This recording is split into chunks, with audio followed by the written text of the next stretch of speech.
Di saat itu tuh Tuhan mengizinkan pekerjaan yang saya jalani Pak itu macet secara serempak. Saya sempat bertanya, Tuhan, saya kan sudah ikut Tuhan lama, sudah sungguh-sungguh, kenapa ya masih terjadi? Kenapa Tuhan masih izinkan hal-hal seperti ini terjadi gitu ya? Yang biasanya saya dapat laba tiap bulan tiba-tiba berhenti dan orangnya tidak bisa dikontak. Ada di satu masa, tahun kemarin tuh kurang lebih di bulan Mei, 1 tahun yang lalu kurang lebih. Saya itu di rekening uang saya tinggal 5.000 Pak. Hanya 5.000 karena begitu banyak pengeluaran yang memang saya harus bayar Pak. Tahun 98 ada peristiwa yang besar terjadi di hidup saya, di mana satu saya tuh benar-benar kehilangan pegangan. Jadi waktu itu saya gagal menikah setelah 10 tahun pacaran. Di saat itu saya depresi berat, hampir bunuh diri. Kemudian saya dikenalkan oleh satu orang hamba Tuhan. Saya merasa Tuhan yang memberikan kekuatan saat itu untuk saya melangkah. Dan peristiwa itu kalau hari ini saya syukuri Pak, kalau enggak saya enggak kenal Tuhan. Bukan kisah sembarang kisah. Kisah ini istimewa sebab terjadi oleh karena kasih dan dibagikan dengan landasan kasih juga. Inilah podcast Berbagi Kisah dan Kasih bersama saya, Yunus Timotius.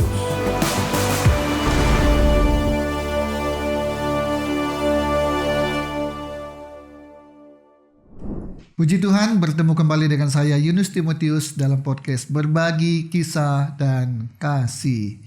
Terima kasih untuk para penonton yang sudah membantu kami, mendukung kami dengan doa, mendukung kami dengan share, like, dan subscribe. Tanpa Anda, apalah artinya kami? Kami ingin memberkati lewat podcast ini. Hari ini saya mengundang seorang narasumber, seorang ibu rumah tangga. Beliau juga aktivis pelayan Tuhan,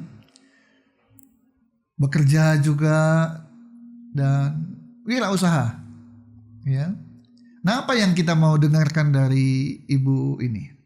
Begini, penonton pernah dengar kalimat seperti ini? Sudah jatuh, tertimpa tangga, tangganya ada paku, pakunya berkarat, dibawa ke rumah sakit pakai ambulans. Di perjalanan, ambulansnya mogok. Oke? Intinya apa? Masalahnya gak satu. Masalahnya lebih dari satu. Dan dalam kondisi seperti itu biasanya orang langsung down. Secara psikologis juga berpengaruh pada iman. Tapi luar biasa, kita akan dengarkan kisah dari ibu yang hadir di podcast saat ini. Betapa kesulitan demi kesulitan yang dia hadapi tetap tidak membuat dia goyah. Ini yang kita mau dengarkan, ya. Siapa beliau? Saya perkenalkan Ibu Julian Surjana yang hadir di podcast Berbagi Kisah dan Kasih. Segera kita akan berbincang dengan ibu yang biasa dipanggil dengan Ibu Lian, ya. Ibu Lian, apa kabar? Baik Pak Yunus. Terima kasih sudah hadir di podcast Berbagi Kisah dan Kasih. Sama-sama Pak. Ya, Bu, langsung saja. Banyak orang kalau hidupnya senang kan bilang, puji Tuhan. Wah, Tuhan luar biasa. Tapi ketika orang mengalami kesulitan, nah disitulah iman teruji. Saya dengar kisah tentang ibu. Ada banyak kisah tentang ibu, tapi karena keterbatasan dari waktu kita, ya hanya beberapa yang ibu bisa sampaikan. Betul ibu pernah mengalami keterpurukan dalam hal usaha dan ekonomi? Iya Pak. Tepatnya itu yang paling terasa itu di tahun kemarin, itu puncaknya. 2024? 2024, 2023. Oh 2023, 2024, karena 2025 masih baru berapa bulan kan? Ya, Oke. Ya, apa yang terjadi Bu? Di saat itu tuh Tuhan mengizinkan pekerjaan yang saya jalani Pak itu macet secara serempak. Padahal itu beda bidang ya Pak ya. Maksudnya di satu tuh waktu itu di kain, di trading kain. Oh, Ibu bisnisnya Trading kain trading juga. kain, jual beli kain. Jual beli kain, betul. Itu tuh tiba-tiba customer saya tuh yang sudah belasan tahun biasanya oke, tiba-tiba tidak bisa bayar. Oh. Gitu. Jadi tagihan macet. Tagihan macet. Jadi pabrik nagih ke saya sebetulnya. Oke, kan Ibu ambil dari pabrik, Dari pabrik jual ke customer. jual customer, Customer tidak bisa macet bayar. ya otomatis Ibu macet juga bayar ke pabrik. Tapi kan pabrik nggak mau tahu Nggak mau tahu. customernya, dia kan ngejar saya. Eh, Kemudian angkanya kecil, sedang, besar. kalau buat saya besar Pak, karena itu ratusan juta gitu. Oke. Dan di saat yang bersamaan tuh kurang lebih waktunya bersamaan tuh di bisnis mebel pun juga itu macet. Jadi saya pernah membantu seorang teman untuk mensuplai barang-barang ke pengrajin mebel. Udah berjalan beberapa lama, kemudian tiba-tiba orangnya itu tidak bisa dikontak Pak. Itu juga ratusan juta juga. Ibu hanya perantara di sana. Iya, jadi saya hanya kayak pemodal gitu loh Pak. Jadi pemodal yang support dana. Dan itu juga dana orang lain gitu. Itu juga macet. Jadi Juga pada waktu yang hampir bersamaan. Satu masalah di trading kain macet, penagihan. Betul. Di Yang bisnis mebel, yang mebel pun hal yang sama. betul. Itu orangnya tuh menghilang. Jadi saya tidak bisa kontak. Dan yang sudah berjalan memang di valuta asing juga itu juga uang saya macet juga di sana. Jadi orangnya juga tidak bisa bayar gitu. Dan itu kondisi saya tuh benar-benar buruk saat itu. Kondisi perekonomian sangat buruk saat itu. Jadi dengan kondisi yang seperti itu disebut bertubi-tubi ya, Bu ya. Betul. Kebetulan memang saya masih ada bisnis kecil yang lain yang untuk hidup sekarang gitu. Nah Tuhan tuh bukakan jalan sedikit-sedikit dari sana Pak, gitu. Memang saya pernah mengalami bahwa ada kerjaan yang di konveksi itu 1 bulan kosong, tidak ada kerjaan. Tapi Tuhan bisa mengirimkan orang yang tidak saya kenal datang memberi pekerjaan di luar nalar saya Pak, gitu. Jadi Tuhan tuh buka jalan-jalan yang saya nggak kepikir sebetulnya. Kalau betul-betul secara manusia saya mencari itu nggak bisa, gitu. Jadi saya mengalami banyak pertolongan Tuhan di kondisi saya yang memang sudah tidak berdaya lah. Saya sudah mengupayakan dengan kekuatan saya yang saya selama ini andalkan. Saya merasa saya oke, saya bisa. Tapi Tuhan izinkan semua itu terjadi supaya saya mengandalkan Tuhan 100% gitu Pak. Oke. Bu, kembali tadi ketika masalah bertubi-tubi terjadi dan semuanya bicara soal masalah keuangan ya. Betul. Itu kan tidak mudah bagi orang yang memang harus memutar uang, mengembalikan uang. Itu kan suatu pukulan berat ya. Betul Pak. Boleh cerita sedikit? Kalau dengar cerita, saya dan penonton sudah tahu pasti. Oh ini masalah. Oh sudah tahu. Tapi Ibu, yang saya ingin cerita adalah bagaimana situasi kondisi psikologis Ibu, moral Ibu, dan iman Ibu ketika mengalami 3 hal berturut-turut sekaligus. Kalau secara manusia memang saat itu sangat berat Pak. Jadi saya juga punya pergumulan sendiri gitu ya, di dalam hati saya bergumul. Aduh ini kayak gini kok berat banget gitu secara manusia gitu ya. Tapi saya memang mengarahkan pandangan saya sama Tuhan. Jadi saya udah berusaha bagaimanapun sudah tidak bisa secara manusia. Saya bilang saya cuman bisa ngandelin Tuhan saat ini. Saya tuh udah menyerah 100%. Udah gimana Tuhan, kalau Tuhan izinkan terjadi, ini pasti masuk rencana Tuhan. Saya Nggak bilang, ngomel? Sempat bertanya nggak Pak. komplain? Saya sempat bertanya, Tuhan, saya kan sudah ikut Tuhan lama, sudah sungguh-sungguh. Kenapa yang masih terjadi? Kenapa Tuhan masih izinkan hal-hal seperti ini terjadi gitu ya? Bertanya masih wajar lah. Ya Pak. Tapi nggak ada ngegerutu. Sempat depresi Pak waktu yang kasus yang mebel itu saya sempat depresi karena pukulannya itu tidak terduga sama sekali gitu. Jadi yang biasanya saya dapat laba tiap bulan tiba-tiba berhenti dan orangnya tidak bisa dikontak. Saya sempat depresi kurang lebih waktu itu, sempat pusing, sempat mikirin gimana mencoba menagih. Tapi semua itu mentok. Ada satu hal yang Tuhan titipkan di hati saya saat itu Tuhan bilang uang itu punya saya. Jadi saya mau kasih atau saya mau ambil, kamu mah jalanin aja. Kamu kan cuma bendahara. Jadi kamu mah jalanin. Sejak Tuhan kasih tahu itu hati saya tenang. Iya ya. Saya lahir tidak bawa uang. Mati juga nanti gak bawa uang. Semua itu kan titipan Tuhan. Jadi dari situ saya mulai belajar untuk berjalan bersama Tuhan, mengandalkan Tuhan. Gitu, Oke, jadi kita belajar ya bahwa uang itu bukan punya kita ya. Betul Pak. Kita hanya apa? Bendahara, Ya. pengelola saja. Pengelola Tuhan. Sebagai pemilik uang, apa yang mau terjadi terjadilah. Betul. Yang penting kita udah bekerja dengan sebaik mungkin ya. Iya Pak. Kalau terjadi sesuatu yang di luar kemampuan kita mau diapain? Iya. Itu ya. Iya. Oke. Jadi ibu jadi tenang dengan kondisi seperti itu ya. Iya. Dan saya juga sempat introspeksi waktu itu. Kenapa ya? Maksudnya kok bisa melangkah salah? Mungkin ada unsur kayak orang tuh tamak ya Pak. Jadi pengen untung besar. Jadi kadang-kadang kita ya udahlah nggak usah nanya-nanya terlalu gimana sama Tuhan. Pokoknya ini kan untung besar. Ini kan orangnya juga kelihatannya oke. Apalagi gitu. saya udah biasa kok ngerjainnya begini.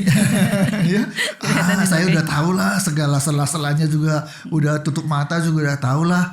Jadi mengandalkan kemampuan diri Kemampuan sendiri ya. sendiri betul Pak. Selama itu ya sejak kejadian itu sikap money oriented saya tuh Tuhan kikis Pak. Jadi dulu tuh saya sangat money oriented. Saya merasa uang bisa menyelesaikan segala sesuatu. Dan di saat saya diberkati itu kayaknya tuh ya maksudnya bersyukur tapi nggak terlalu sepenuh hati. Kayaknya biasa gitu. Jadi run day by day-nya kayaknya biasa aja gitu Pak. Dapat uang tuh gitu. Ibaratnya orang yang sudah terbiasa makan enak terus-terusan. Ya, di benar. restoran besar terus-terusan, tiba-tiba uang nggak ada. Rasanya makan ikan asin pun rasanya udah Bersyukur banget syukur gitu. banget gitu ya. Betul, Pak. Tapi kalau nggak diberi oleh Tuhan suatu kondisi yang seperti itu, mungkin makan capcay aja, kok cuma capcay sih? Menggerutu ya Pak. Menggerutu. Jadi ada hikmah yang ibu dapatkan lewat kesulitan masalah yang bertubi-tubi tadi. Betul. Jadi saya tuh sekarang semakin memandang Tuhan tuh fokus Pak. Jadi misalnya saya mau melakukan sesuatu yang saya tidak mampu kan sekarang. Saya tidak mampu misalnya dalam kondisi keuangan sekarang. Tapi saya tuh menyerahkan semua gimana Tuhan aja. Kalau Tuhan memang mau saya melakukan ini atau mendapat ini, ya pasti Tuhan kasih. Jadi iman saya juga di situ terbentuk. Terbentuk sangat mengandalkan Tuhan dan sangat percaya bahwa Tuhan tuh sanggup melakukan segala perkara. Oke. Untuk menolong. Bu, saya menduga nih penonton pasti berpikir, wah, Ibu Lian punya 3 masalah bertubi-tubi. Pasti sebentar lagi dia kesaksian. Tapi Tuhan tolong saya sekarang bisnis saya pulih dan 3 kali lipat. Mungkin dugaannya begitu ya. Seperti Ayub ya Pak dipulih. Apakah seperti itu Bu? Sampai saat ini belum beres Pak masalahnya sebetulnya. Jadi penonton jangan kecelek ya. Kesaksian Ibu Lian bukan karena dipulihkan, bahkan dibuat oleh Tuhan berkatnya 2-3 kali lipat. Sampai hari ini masalah yang dihadapi oleh Ibu Lian ini belum selesai loh. Ya, belum selesai. Tapi meskipun belum selesai, nah ini yang kita mau dapat berkat dari Ibu. Apa? Tetap kuat, tetap bertahan, tetap tidak mengeluh. Itu. Iya. Bahkan dalam belum pulihnya Ibu, tetap ada hal-hal yang menguatkan, berkat-berkat yang Tuhan kirimkan. Betul? Iya Pak. Apa itu Bu? Saya mau menyaksikan ya Pak ya. Ada di satu masa. Tahun kemarin tuh kurang lebih di bulan Mei. 1 tahun yang lalu kurang lebih. Saya itu di rekening uang saya tinggal 5.000 Pak. Nah.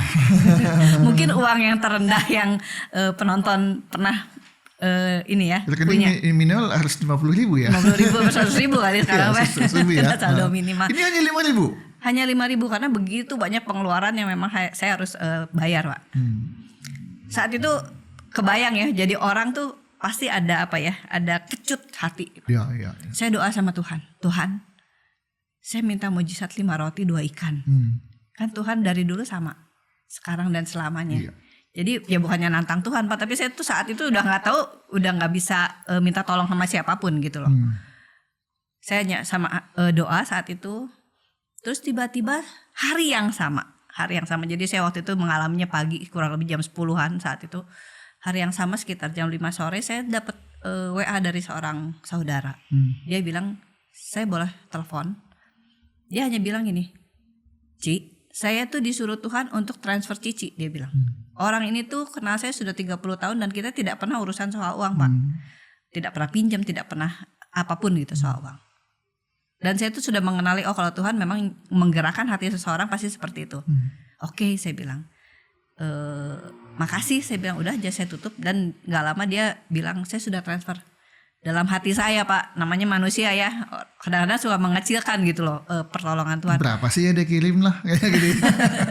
Ya paling 1-2 juta lah mungkin gitu ya. Itu pun udah syukur lah. Gitu. Udah lumayan Pak dari 5.000. Iya. Terus begitu saya periksa itu dia transfer hari itu 21 juta sekian jumlahnya. Di situ saya merasa terharu, Pak. Pertolongan Tuhan itu tidak pernah terlambat yang saya rasakan. Dan tidak pernah saya minta, tidak pernah saya rekayasa ke siapa gitu. Tuhan tuh sangat tahu cara menolong saya. Jadi dari 5.000 sehari itu yang sama saya punya 21 juta. Luar biasa. Berapa kali lipat ya? Itu lebih dari 5.000 mujizat itu, Pak. 5 roti 2 ikan. Apa yang tidak pernah dilihat oleh mata, Betul. tidak pernah dengar oleh telinga, tidak pernah timbul dalam hati. Itu yang Tuhan lakukan ya. Iya, bagi mereka yang mengasihi Dia, Pak, syaratnya. Nah itu dia. Jangan lupa ujungnya ya. Ya, saya itu sangat mengasihi Tuhan. Jadi dari proses pembentukan Tuhan, pertobatan saya tahun 98, makin hari makin mencintai Tuhan. Bagaimana Ibu waktu itu bisa bertobat? Dari Sebelumnya memang Kristen juga Kak? Atau? Dari kecil saya Kristen, Oh, Pak. sudah. Dari Kristen, cuman maksudnya Kristennya Kristen yang Kristen ya ritual. Gitu, ya. Kristen tanpa pertumbuhan. Betul Pak. Jadi saya masih melakukan dosa juga, kayaknya tidak merasa berdosa, bersalah sama Tuhan tuh tidak ada teguran. Memang nggak deket lah sama Tuhan. Jadi cuman ke gereja karena hari Minggu gitu. By proses tahun 98 ada peristiwa yang besar terjadi di hidup saya, di mana satu saya tuh benar-benar kehilangan pegangan. Jadi waktu itu saya gagal menikah setelah 10 tahun pacaran. Penyebabnya kompleks ya, banyak hal, Pak. Di saat itu saya depresi berat, hampir bunuh diri.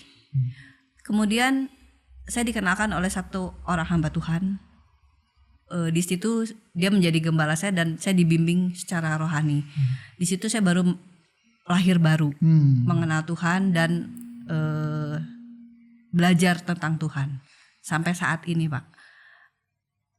Saya merasa Tuhan yang memberikan kekuatan saat itu untuk saya melangkah. Dan peristiwa itu kalau hari ini saya syukuri, Pak. Kalau enggak saya enggak kenal Tuhan.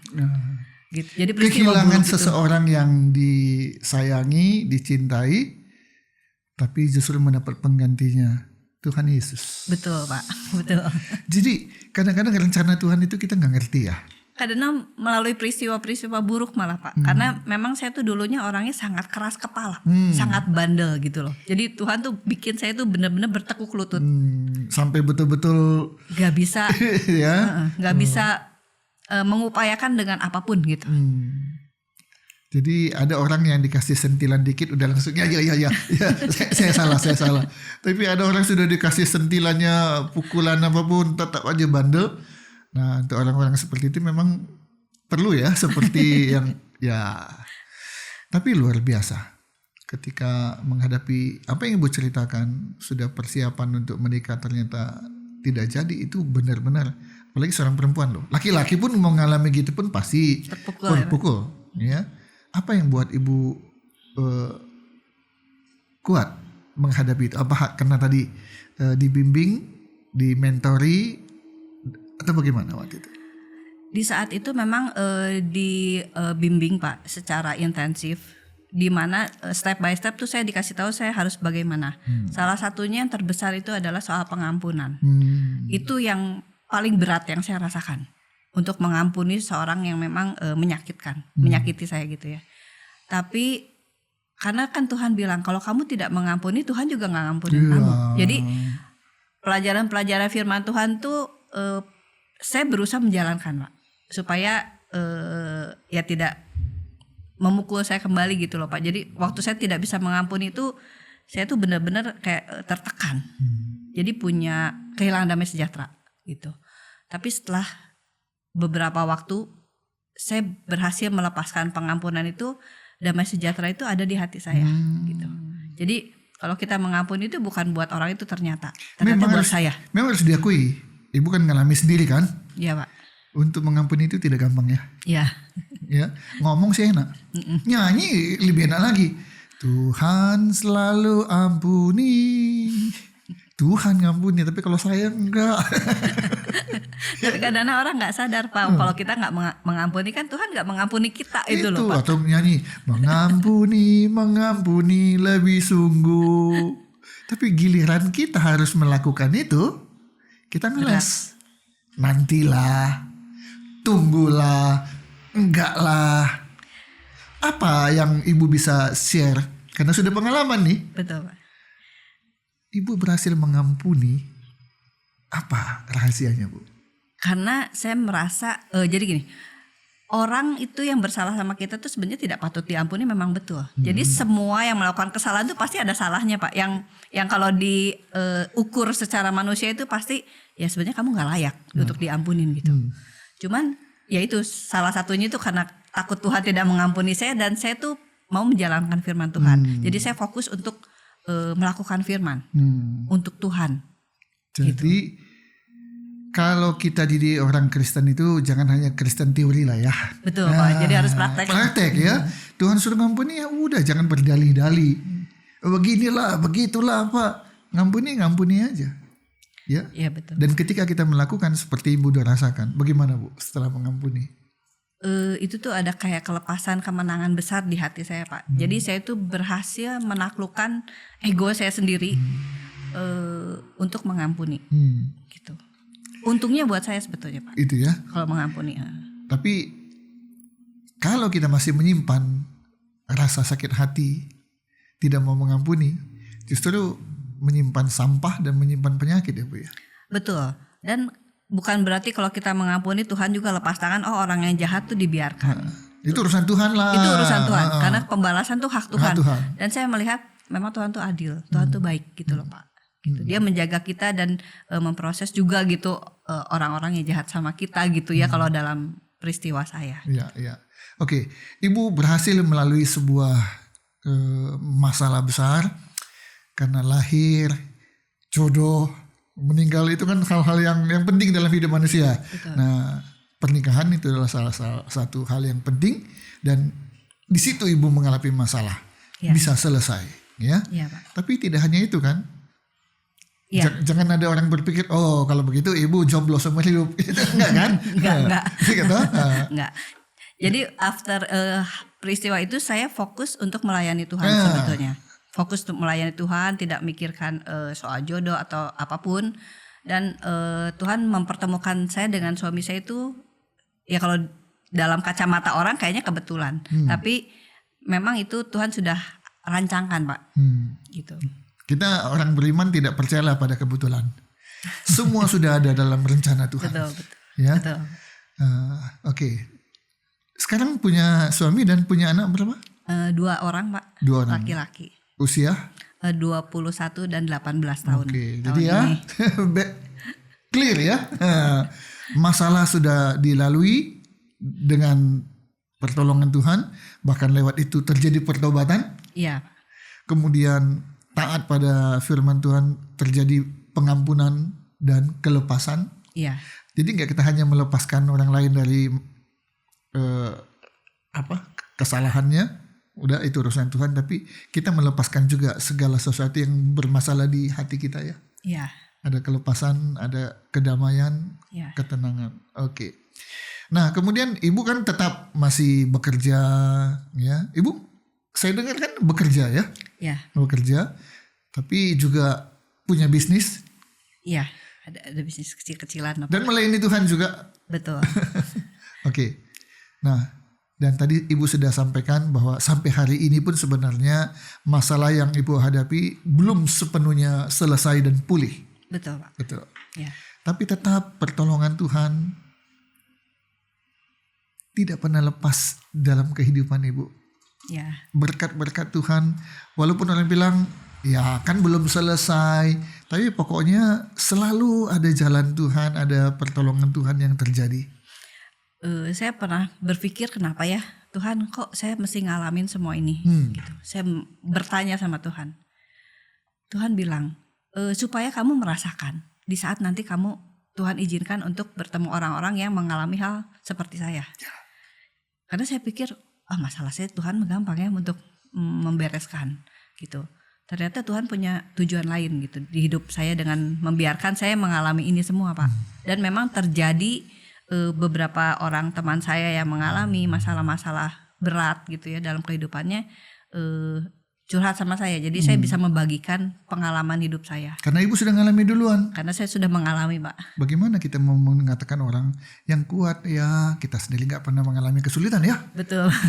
Tapi ketika kita cerita, masalahmu belum seberapa loh dibanding masalah saya. Kan kita cerita, dia bilang, wah masalah saya belum apa-apa ya ternyata ya.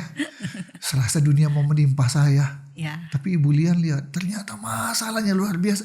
Dia tenang-tenang aja tuh. Ya. Karena dia punya Tuhan, dia percaya Tuhan sanggup menolong. Wah, gak pantas kalau saya harus menyerah. Iya, betul. Oke. Nah, ada satu lagi yang Ibu pernah alami ya. Sesuatu yang tadi Tuhan bisa kirimkan orang transfer 21 juta. Ya. Masalah mobil, Bu. Ya. Jadi gini, waktu saya kesulitan itu saya tuh sampai harus jual mobil, Pak. Dan saya tuh dipinjemin mobil oleh keluarga gitu loh untuk beberapa waktu. Cuman di awal tahun itu saya berpikir, aduh saya kayaknya tuh pengen punya mobil sendiri ya. Jadi saya doa, saya minta Tuhan dikasih mobil. Dalam pikiran saya sebagai manusia kalau hitung-hitungan di atas kertas tuh kayaknya nggak mungkin, Pak. Gitu dengan Untuk budget beli nol. maupun nyicil. Ya, dengan budget nol gimana bisa punya mobil gitu. Tapi Tuhan memberikan saya mobil itu dari seorang teman ternyata, membuka jalan. Pada saat itu seorang teman tuh mau menjual mobilnya kalau mobil lamanya sudah terjual. Waktu saya ke rumahnya, saya nanya kok mobil lamanya masih ada waktu itu. Terus dia bilang iya belum terjual. Dia Dan, mau beli mobil baru dengan cara menjual mobil lama. betul, Pak. Kemudian saya tuh secara guyon aja saya bilang udah aja mobil kamu buat saya. Tapi di dalam pikiran saya itu tuh nggak serius sebetulnya. Jadi cuman ngomong gitu aja, Pak. Dan Tuhan izinkan teman saya itu tergerak untuk memberikan mobil itu dengan cara yang sangat mudah yang saya bisa lakukan, yaitu dengan cara mencicil semampunya. Kayaknya zaman sekarang kalau ke leasing juga kan nggak ada yang begitu ya, Pak. Iya, mau berapa tahun? 2 tahun? Oke, cicilannya sekian ya, cicilan pokok ditambah bunga. Betul. Dan mobil itu dijual setengah harga dari harga pasar. Jadi saya melihat di dalam Tuhan apa yang saya doakan dengan yakin Tuhan tuh tahu apa yang saya perluin, Pak. Dan dia itu membuktikan bahwa itu bisa terjadi gitu. Jadi kalau kita memang beriman dan percaya, kita gak boleh membatasi Tuhan bekerja. Karena yang saya pegang tuh di ayatnya tuh di Roma 8 ayat 28, Pak. Jadi kita tahu sekarang bahwa Tuhan tuh bekerja untuk kebaikan kita bagi orang-orang yang mengasihi Tuhan. Jadi saya sangat percaya bahwa Tuhan sanggup melakukan apa yang saya doakan, saya minta. Gitu. Saya pikir wajarnya ketika orang berdoa, Tuhan selesaikan masalah saya. Tentunya dalam pemikiran menyelesaikan masalah secara tuntas. Ya. Ditambah lagi bonus ya Tuhan ya. Selesai masalah nanti diganti ya. Itu wajar kan? Iya. Tapi kita nggak bisa maksa Tuhan kan. Betul, Pak. Betul. Jangan sekali-kali pula memaksa Tuhan. Ya. Apalagi merintah Tuhan ya. Bahwa harus begini Tuhan.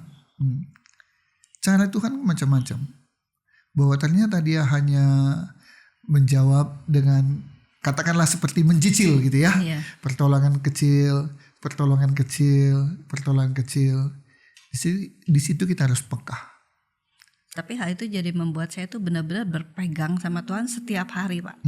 Jadi Tuhan sudah bilang, kan saya tuh ngerasa aduh kok kayaknya berat banget. Karena saya tuh orangnya tipe pemikir. Jadi overthinking kalau menurut orang sekarang. Tuhan sudah bilang, kamu jalanin day by day. Kesusahan sehari itu cukup untuk sehari, jangan terlalu berat gitu. Jadi itu yang saya jalanin saat ini, Pak. Bayangkan kalau hari ini ibu sudah gak punya masalah lagi. Masih cari Tuhan? Komitmen saya iya. Ya. Karena komitmen saya itu sejak saya divonis sakit tahun 2013, jadi saya ada aneurisma, pembengkakan pembuluh darah di otak. Saya merasa dikasih kesempatan hidup kedua. Di situ saya memang berkomitmen akan melayani Tuhan sematinya, Pak. Gitu. Sampai mati ya. Sampai mati. Untuk kemuliaan nama Tuhan, saya akan jadi terang buat banyak orang. Hidupku bukannya aku lagi. Betul. Apa yang mau Tuhan lakukan jadilah itu. Ya. Ya, mau lewat kesenangan boleh, tapi mau lewat kesulitan pun nggak ada masalah. Kayaknya udah fokusnya udah cuma sama Tuhan, Pak. Jadi Gitu sekarang ya. tuh udah tahan banting. Udah tahan banting. Udah tahan banting. Sebab ada orang bilang begini, Bu. Kalau saya hidupnya senang terus, belum tentu saya mengandalkan Tuhan lagi. Mayoritas manusia duniawi memang seperti Gitu. itu, Pak, ya. Dan Tuhan tahulah bagaimana kita ya. Kalau Tuhan kasih kita senang terus, belum tentu kita cari Tuhan. Ya. Tapi ketika Tuhan izinkan masalah terus ada, selama itu pula kita mau tidak mau, suka tidak suka, cari Tuhan terus. Andalkan Tuhan terus gitu ya. Sampai satu ketika yang dianggap Tuhan inilah saatnya, ya Tuhan bisa selesaikan semua masalah. Seperti doa harapan kita, tidak hanya diselesaikan seluruhnya tuntas, bahkan bonusnya pun dapat. Amin, Pak. Ya, tapi sekali lagi, jangan atur Tuhan. Iya. Apalagi jangan paksa Tuhan. Tuhan tahu waktu yang terbaik untuk kita, kapan yang terbaik. Tapi yang penting apapun dalam suka dan duka, tetap cari Tuhan. Amin. Tetap andalkan Tuhan. Jadi Ibu Lian, kalau Tuhan sampai saat ini selalu ada pertolongan kan? Ya. Selalu ada pertolongan. Betul. Itu menguatkan, oh iya selalu ada jalan. Walaupun belum seluruh selesai. Tapi kita percaya Tuhan tetap menjaga, memelihara, mengasihi kita. Iya, Pak. Termasuk juga Ibu. Iya. Jadi kapan waktunya penyelesaian ini? Kita terus berdoa. Iya. Dan yakin ya, Ibu tetap kuat ya? Yakin. Karena saya cuma fokus sekarang pada keselamatan sebetulnya, Pak. Jadi fokus sama Tuhan tuh bukan masalah uang lagi sebetulnya. Jadi saya hanya fokus keselamatan dan jalanin day by day aja. Gitu ya? Seperti Tuhan izinkan saya mengalami. Oke. Mengalir aja gitu. Dan sekarang Ibu melayani di mana dan apa pelayanan Ibu?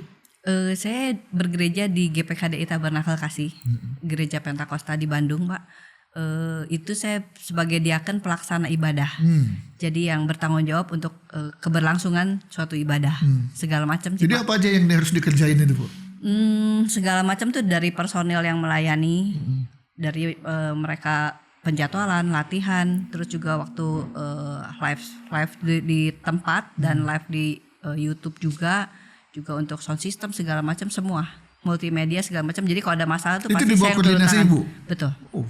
Jadi saya yang bantu untuk menangani, Pak.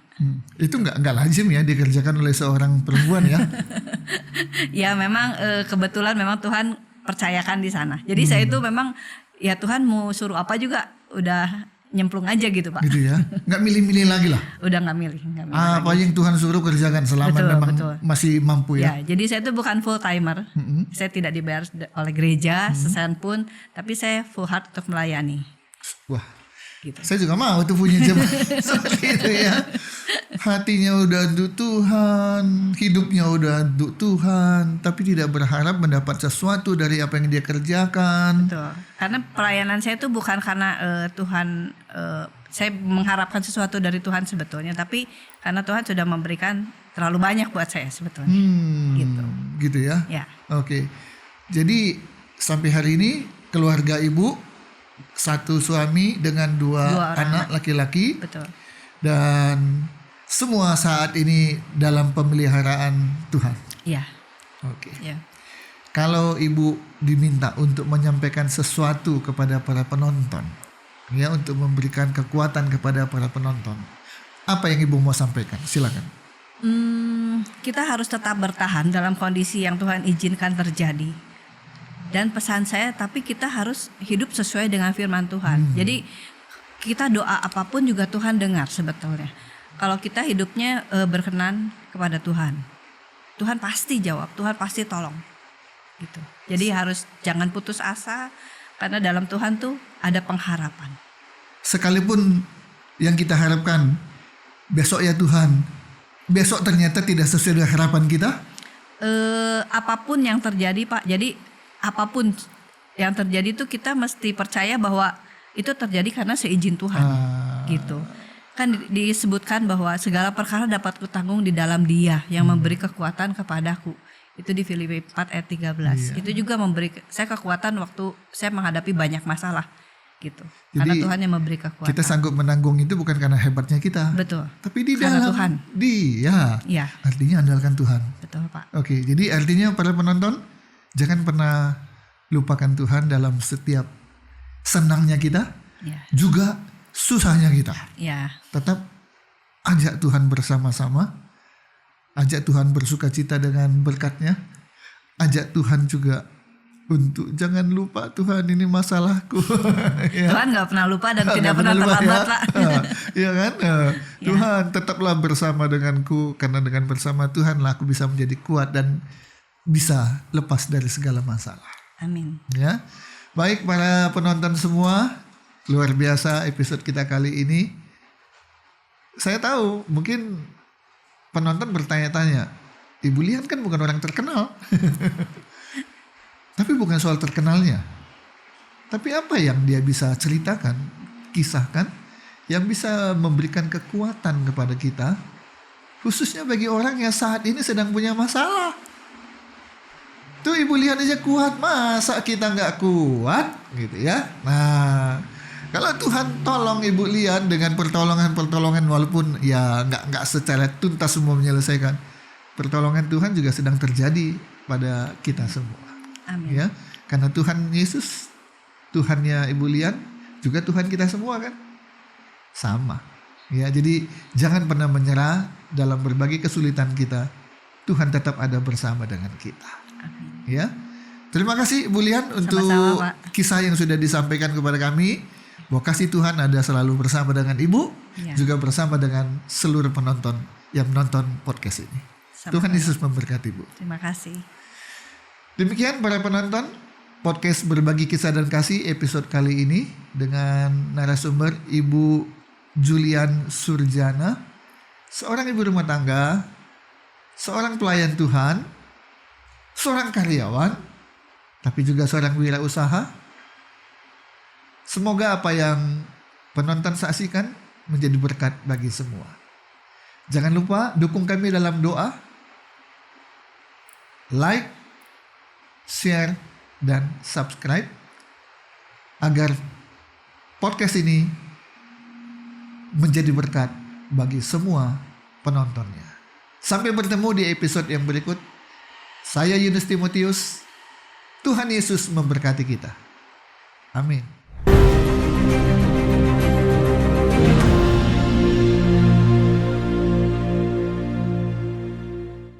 Tidak terasa, podcast Berbagi Kisah dan Kasih akan berulang tahun yang pertama.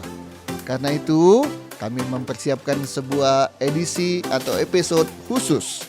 Akan ditayangkan pada tanggal 18 Juni 2025. Sekali lagi, akan ditayangkan tanggal 18 Juni 2025, episode khusus podcast Berbagi Kisah dan Kasih. Sampai bertemu, Tuhan Yesus memberkati.